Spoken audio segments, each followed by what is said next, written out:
یہ بچے ملک کا کتنا نقصان ہو ان کا احساس نہیں ہے.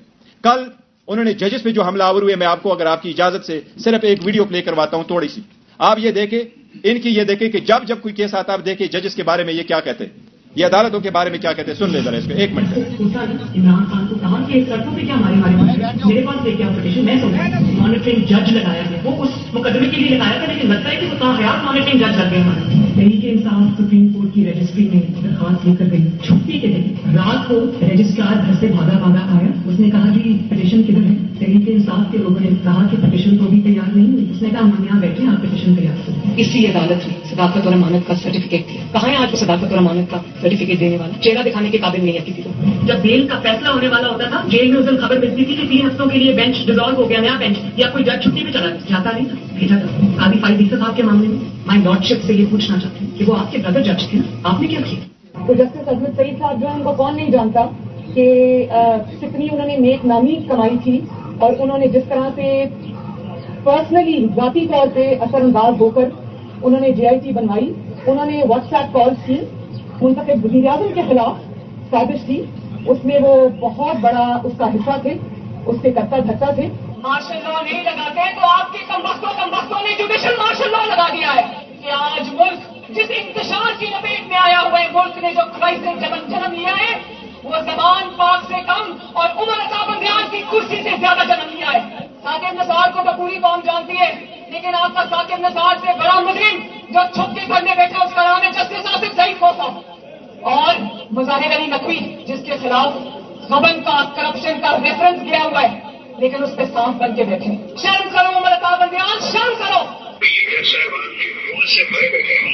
نے احتساب کو انتظام بنایا اس احتساب کا بھی انتظام ہوتا ہے. وہ کون سے لوگ ہیں بھائی نواز شریف کو جنہوں نے نائب کیا ہے؟ ان کا احساس ہونا چاہیے یا نہیں ہونا چاہیے؟ منصفوں سے جنہوں نے ناانصافی کی، اور جب سوال پوچھا جائے تو توہین عدالت کے پیچھے چھپ جائے. اور ہم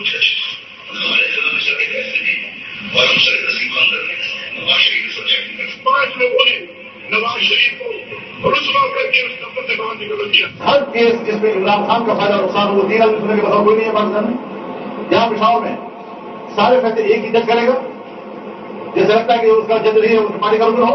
موجودہ بینچ ہے اس میں جو معزز جج صاحبان بیٹھے ہیں، وہ جج صاحبان کا ہمارے متعلق جو ان کے خیالات ہیں ان سے بھی کوئی نہ واقف نہیں ہے نہ ہم نہ واقف ہیں. اور اس کے بعد ہر وہ کیس جس کا فیصلہ ہمارے خلاف آنا ہو اس بینچ کا جو ہے وہی حصہ ہوتے ہیں. جب بینچ بنا تب سے لے کر آج تک کے فیصلے کا انصاف ہوتا ہوا نظر نہیں آ رہا. اپنے ایک شخص کی وجہ سے آج آئین کی تشریح کو میں فرق ڈالا جا رہا ہے. اپنی مرضی سے آئین کی تشریح کی جا رہی ہے. فل کورٹ اس لیے نہیں بنایا گیا کہ اگر فل کورٹ بن جاتی تو آج کا فیصلہ مختلف ہوتا. آپ کی علم بھی ہے کہ جس دن جو ہے وہ نواز شریف کو ڈسکوالیفائی کیا گیا تھا، بینچ میں بیٹھے بعد جج صاحبان کی فیملی اوپر گیلری میں بیٹھی تھی اور انہوں نے وہاں پہ نعرے بلند کیے تھے، اور یہ چیزیں بعد میں میڈیا میں. اگر کچھ لوگ غیر جانبدار نہیں ہوں گے، اگر اس کے سہولت کار پیچھے نہیں ہٹیں گے تو ہمیں بتا دیں ملک کون چلائے گا. ہمارے وزیر آباد کے کیس میں ایک لڑکا وہ غریب ہے، صرف اس کا یہ قصور ہے. 2 مہینے اس کو ہفتے بیٹا میں رکھا گیا، اب گرفتاری ڈالی ہفتہ پہلے.